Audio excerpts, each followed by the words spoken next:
አስረስ እንዴት ሰነበትክ? እንዴት አለ? እግዚአብሔር ይመስገን ሰላም መሳይ። እንግዲህ አስረስ ብዙ ነገሮች አሉ። ጊዜ ሰውተ ለተመልካቾቻችን ሐሳብን ለማካፈል በየጊዜው ትብብር ስለምታደርግ በእውነቱ በጣም ነው ማመሰግነው። ካለን ጊዜ አንጻር የተወሰኑ አጀንዳዎች ላይ አተኩራለሁ። በቅድሚያ ግን እንደው ሰሞኑን ምን አለ ከአውደ ውጊያ ከተለያዩ ከናንተ እንቅስቃሴ ጋር በተያያዘ በአጠቃላይ በአማራ አካባቢ ምን አዲስ ነገር አለ? አመሰግናለሁ። አራቱም እዞቻችን በሚንቀሳቀሱባቸው ቀጠናዎች በርካታ አውደ ውጊያዎች ይደረጋሉ። እንግዲህ አብዛኞቹ ነገሮች መሳይ ዜና ከመሆንም ዘለዋል። የአብይ አህመድ ሰራዊትን መግደል፣ መማረክ፣ ማስከዳት የዕለት ተዕለት ተግባር ላለፉት 26-27 ወራት በተከታታይ የተፈጸመ ጉዳይ ከመሆኑ ጋር ተያይዞ እንደ ዜና ከመሆን ያለፈ የዘወትር ተግባር ሆኗል። ማሸነፍ፣ ሰራዊቱን መማረክ፣ መሳሪያ መማረክ የዕለት ተዕለት ተግባር ነው። ከዛ አልፎ አልፎ መስዋዕትነት መክፈል ያለ ነው። ይሄ የተለመደ ጉዳይ ነው። ምናልባት አዲስ ነገር አለ ከተባለ የአገዛዙ ሰራዊት በሁሉም በተሰማራባቸው ቀጠናዎች ከዚህ በፊት ሲያደርጋቸው ከነበረው እጅግ በገዘፈ በመጠንም በጥልቀትም እጅግ በራቀ ሁኔታ መደበኛ ዝርፊያ ላይ ተሰማርቶ ነው የሚገኘው። ከሰራዊቱ ጋር ፊት ለፊት ከሚደረገው ግጥሚያ ጎን ለጎን እግሩ በረገጠበት ቦታ ሁሉ የአርሶ አደር ከብቶችን በጅምላ ይነዳል። የቤት አስቤዛ ሳይቀር ይደፋል። የሚችለውን ጭኖ ይሄዳል። ሆቴሎችን፣ የንግድ ድርጅቶችን፣ ቁሳቁሶችን ይዘርፋል። ትናንሽ ኪዮስኮችን፣ ሱቆችን ጭምር አንዳንዶቹን ያቃጥላል፣ አንዳንዶቹን ይዘርፋል። በተለይ ከተሞች አካባቢ ደግሞ ዜጎች ራሳቸውን ለመጠበቅ በአንጡራ ሀብታቸው የገዙት እና ለዘመናት ታጥቀውት የቆዩትን መሳሪያ በጅምላ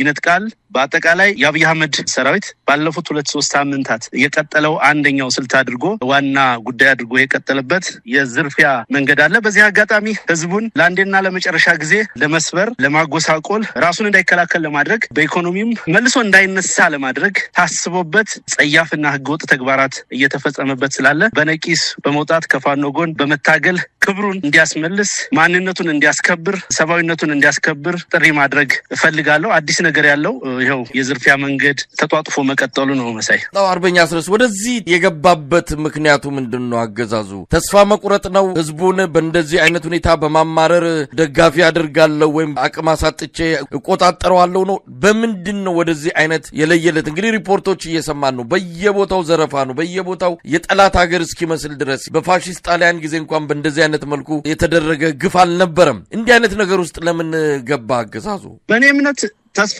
የመቁረጥ ይመስለኛል። አገዛዙ በርካታ ቢሊዮኖችን አውጥቶበታል። በዚህ ጦርነት የበርካታ ሀገራትን እርዳታ ተጠቅሟል። ትላልቅ ሜጋ ፕሮጀክቶችን በማጠፍ ለዚህ ጦርነት ግብዓት አውሏል። ብዙ ወጣቶችን አፍሶ ታራሚዎችን ጭምር ወታደራዊ ማሰልጠኛ ካምፕ በማስገባት ወደ ወታደራዊ ስምሪት በመውሰድ ስራ ሊሰራ ሞክሯል። የጤና የግብርና ፕሮጀክት በጀቶችን ለጦርነት አውሏል። ጅምላ ግድያዎችን በተለያዩ ከተሞች ሲፈጽም ቆይቷል። በጣም ብዙ ሰራዊት ከፋኖ ጋር ውጊያ እንዲገጥም በማሰማራት ሀገሪቱ ውስጥ ተፈጥሮ የማውቅ ዘግናኝ የእርስ በርስ ጦርነት እንዲፈጠር አድርጓል። እነኚህን ሁሉ ተግባራት፣ እነኚህን ሁሉ የጦር ወንጀሎች፣ እነኚህን ሁሉ የዘር ማጥፋት ወንጀሎች ፈጽሞም ጭምር አገዛዙ አንዳችም ለውጥ ማምጣት አንዳችም ሲግኒፊካንት ለውጥ ማምጣት ባለመቻሉ ምክንያት የመጨረሻ ተስፋ የቆረጠ ነው የሚመስለኝ። ህዝቡን በተለያየ መንገድ በማጭበርበር፣ በማታለል እና በማማለል ጭምር ሀገራዊና ብሔራዊ አጀንዳዎችን በማንሳት በመዋሸት የማይፈጽማቸውን ከዚህ በፊት ስላቸው እንደነበሩት ዛሬ ተናግሯቸው ነገ የሚከልሳቸውን የሚሽራቸውን ብሔራዊ አጀንዳዎችን በማንሳት ህዝቡን ለማማለልም ሙከራ ተደርጓል። ይህ ሁሉ ነው ህዝቡም ሆነ ሰራዊታችን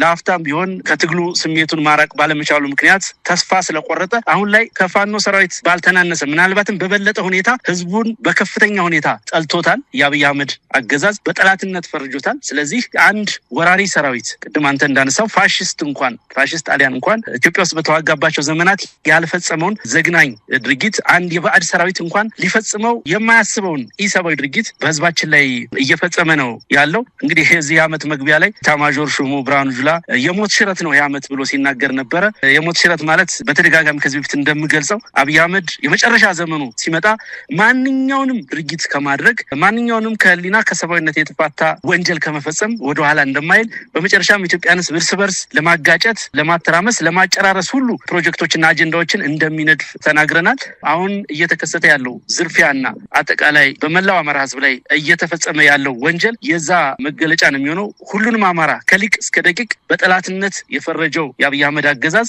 በሁሉም አማራ በሚኖርባቸው ማዕዘናት ሁሉ እየፈጸመ ያለው ዝርፊያ ከዚህ ተስፋ መቁረጥ የመነጨ ነው ብዬ ነው የማምነው። እንግዲህ አስረስ የሰሞኑ ድርድር ተብሎ የተገለጸው አንድም ከዚሁ ከተስፋ መቁረጥ ጋር ተያይዞም እየቀረበ ነው። አገዛዙ እየፈረሰ ነው ለሚለው እንደ አንድ አስረጅ እየቀረበ ያለውም ሰሞኑን በአንድ ግለሰብ ማህበረሰብና በስርዓቱ የክልሉ ምስለኔ አስተዳደር መሃል የተደረገ የተባለው የሰላም ስምምነት ነው። ባጭሩ ስለዚህ ጉዳይ ምን ማለት ይቻላል? ከአገዛዙ ተስፋ መቁረጥ ጋርስ ልናያይዘው እንችላለን ወይ?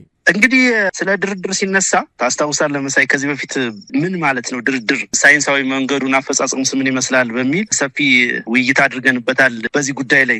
አሁን አገዛዙ እያደረገ ያለው ነገር እውነት ለመናገር አሳፋሪም ነው። ከዚህ በፊትም በተደጋጋሚ ሲፈጽማቸው እንደነበረ የኢትዮጵያን መንግስት የመንግስትነት ሞገስና ክብር በማይመጥን መንገድ ነው ብዙ እንቅስቃሴዎችን ሲያደርግ የቆየው። አንድ የማፊያ ቡድን እንኳን በዚህ ደረጃ ህዝብን፣ ዓለም አቀፍ ተቋማትን፣ መንግስታትን ሊያጭበረብር ሞራል አለው ብዬ አላስብም። አብይ አህመድ ግን እያደረገ ያለው ያንን ነው። ስለ ድርድር ከተነሳ ሳይቀር ድርድር የሚደረገው በነገራችን ላይ ይደረግ እንኳን ከተባለ ድርድር የሚደረግበት አጀንዳ በአማራ ህዝብ ኮዝ ላይ በትግሉ አጀንዳ ላይ እንጂ ድርድር የሚደረገው መሳይ የተባለን ወይ አስረስ የተባለን ፋኖ ወደ ቤቱ ለመመለስ አይደለም። ድርድር ማለት እንግዲህ ፐርፖዙ እንደው አድማጮች በደንብ እንዲረዱት የጦርነቱ መነሻ ምክንያት ምንድን ነው? የአማራ ህዝብ ጥያቄ ምንድን ነው? የአማራ ህዝብ ጥያቄ እንዴት ይመለሳል? በምን አግባብ ይመለሳል? በሚል ፍሬምወርክ ሲነሳ ነው ስለ ድርድርም ልናነሳ ምንችል።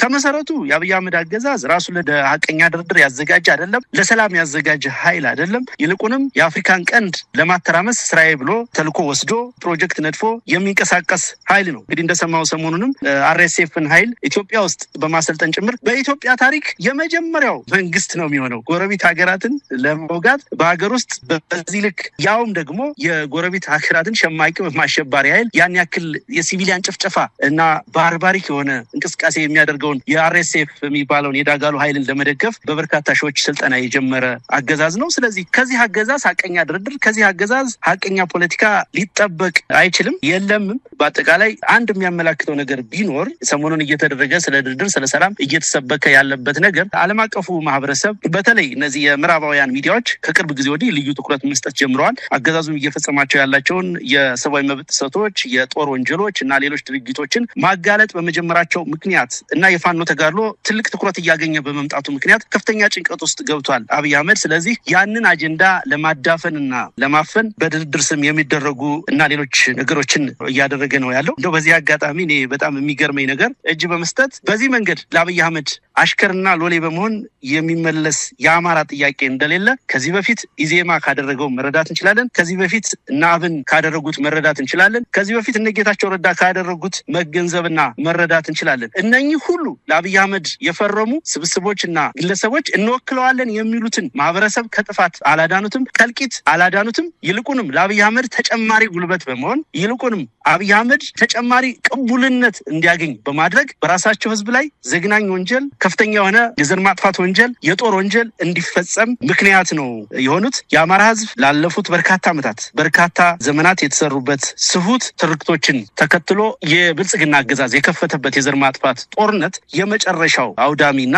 ለህልውናው የመጨረሻ አደጋ የሆነ ጦርነት ነው የተከፈተበት። ይሄ በግለሰቦች የሚወሰን ሚስተር ኤክስ ወይ ሚስተር ዋይ በተባለ ፋኖ አመራር ነኝ በሚል አካል የሚወሰን ሳይሆን ይህ አጀንዳ የአማራ ህዝብ አጀንዳ ነው። ትግሉም የትውልድ ትግል ነው። ይህ ትውልድ ህይወቱን የሚገብርለት፣ ማንነቱን የሚሰጥለት፣ ደሙን የሚያፈስለት መላው አማራ በነቂስ በበርካታ ሺዎች ህይወት የሰጠበት ተጋድሎ ነው። ስለዚህ ከግለሰቦች ጋር የሚያዝ አይደለም። አላማችንም ከፍ ያለ ነው። አማራው ከዚህ በኋላ ለአንድም ቀን ቢሆን ህልውናው አደጋ ላይ የማይወድቅበት ስርዓተ ማህበር መፍጠር፣ ስርዓተ መንግስት መፍጠር ነው ህልማችን። ስለዚህ ያን ህልም የሚያሳካ ጉዳይ ካልሆነ በስተቀር ከዛ በመለስ በእጅ መስጠት በችርቻሮ የምናሳካው አንድም ነገር እንደሌለ ሊገነዘቡት ይገባል። አይደለም ከግለሰቦች ከድርጅቶችም በላይ ነው። ይሄ ትግል የህዝብ ትግል ነው። እንዳነሳሁት በጣም ብዙ ውድ ዋጋ የተከፈለበት ትግል ነው። በዚህ መንገድ ልናረክሰው፣ በዚህ መንገድ በአዳራሽ በአገዛዙ ሚዲያዎች ተከበን በምንናገራቸው መግለጫዎች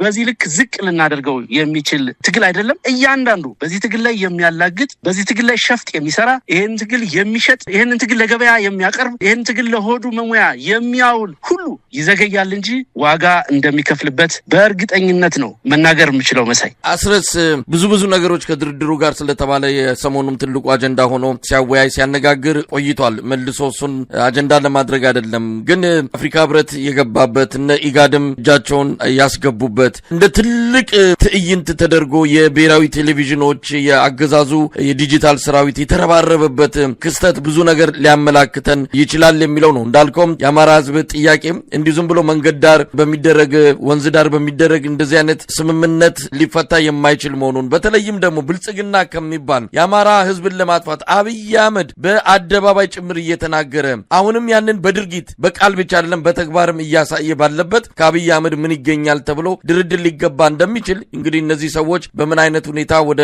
ብልጽግና እንደሄዱ የሚያውቁት እነሱ ናቸው። ግን አሁን ውስጣችሁን አጥርታችኋል ወይ? አሁንም ቢሆን በዛኛውም አደረጃጀት በእናንተም እንደዚህ አይነት መሰል ነገሮች ዳግም እንዳይመጡ በተለይም ደግሞ አሁን ወደ አንድነት የመጣችሁ ባላችሁበት ጊዜ ላይ እየተንጠባጠቡ ሊወጡ የሚችሉ እንደሚኖሩ ይገመታል። ግን በደንብ እየመከራችሁበት ነው ወይ? የአማራ ህዝብ ትግል እንደዚህ ቀልድ ነው? ማንም እየወጣ በቴሌቪዥን መስኮት እየመጣ ትግሉን እንዲያድርገናል የሚልበት አይደለም። ትልቅ ዋጋ ትልቅ መስዋዕትነት እየተከፈለበት ያለው ነውና ምን አስባችኋል? ምንድነው ከዚህ በኋላ እንዲህ አይነቱ ነገር ትግሉን በተወሰነ ደረጃ ወደ ኋላ እንዳይጎትተው ምን ማድረግ አለብን ብላችሁ ታስባላችሁ? አመሰግናለሁ መሳይ። እኔ ማውራ እንግዲህ እንደ አንድ የአፋብኃ አመራር ነው። አሁን ነገሮች የተከሰቱበትን ሌላኛውን የፋኖ አደረጃጀት መልስ ቢሰጥበት የተሻለ ነው ብዬ አምናለሁ። ምክንያቱም በማልመራው ድርጅት አመራርነት በማልሰጥበት ተቋም ጋራንት መስጠት አልችልም። ምን እንዳለ ምን ዋስትና እንዳለም እርግጠኛ መሆን አልችልም። እኔ ያነሳውልህ ያለሁት ግን በእንደዚህ አይነት የችርቻሮ እጅ መስጠት በእንደዚህ አይነት በስመ ድርድር በሚደረግ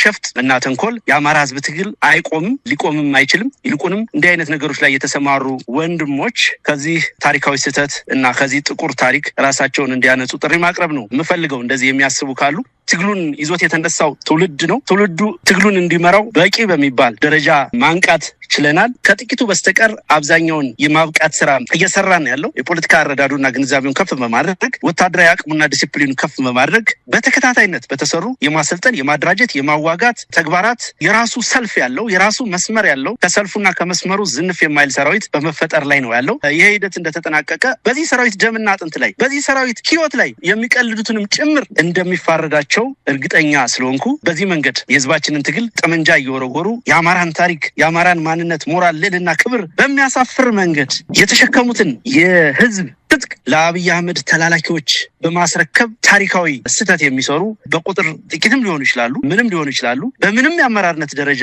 ሊሆኑ ይችላሉ። ነገ ይቆጫቸዋል፣ ዋጋቸውንም ያገኛሉ። ያንን ነው መናገር የምችለው። ሌሎች ዲቴል ጉዳዮች ምናልባት ከድርጅታችን ጋር የማይገናኙ ስለሆኑ አስተያየት ለመስጠት እቸገራለሁ መሳይ።